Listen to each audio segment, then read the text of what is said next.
Pansamantalang isasara ang ilang kalsada sa lungsod ng Maynila magsisimula ng pasado alas 12 ng umaga ng October 30 hanggang alas 7 ng gabi ng November 3, 2024.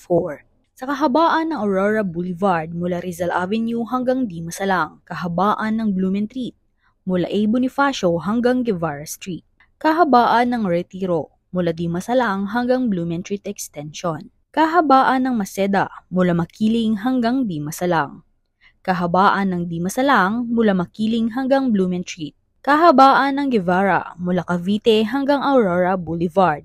Narito ang mga alternatibong daan. Para sa mga pupunta sa La Loma at Chinese Cemeteries, tahakin ang kahabaan ng Rizal Avenue o Abad Santos Avenue bilang iyong pasukan o lawasan o vice versa. Lahat ng sasakyan na magmumula sa Blumentritt Road ay dapat kumaliwa o kumanan sa Cavite Street. Pagkatapos ay kumanan sa Leonor Rivera patungo sa destinasyon. Lahat ng trailer trucks o mabigat na sasakyan na magmumula sa Lacson Avenue na nagnanais na dumaan sa Dimasalang Road ay dumiretso sa Yuseco Street patungo sa punto ng destinasyon o vice versa.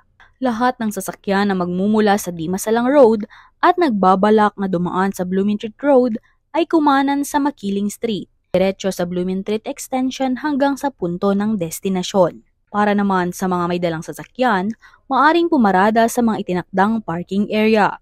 Guevara Street, mula Blumentritt Road hanggang Aurora Boulevard.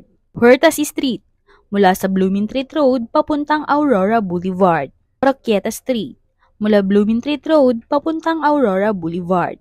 Simon Street, mula sa Dimasalang Road hanggang sa Blumentritt Street. Mula dito sa Timbulan ng Laya at Diwang Dakila, sa ilalim ng pamumuno ng The Phenomenal General, Police Brigadier General Arnold Thomas C. Ibay. Hangad namin ng ligtas na pagdiriwang ng undas ngayong 2024.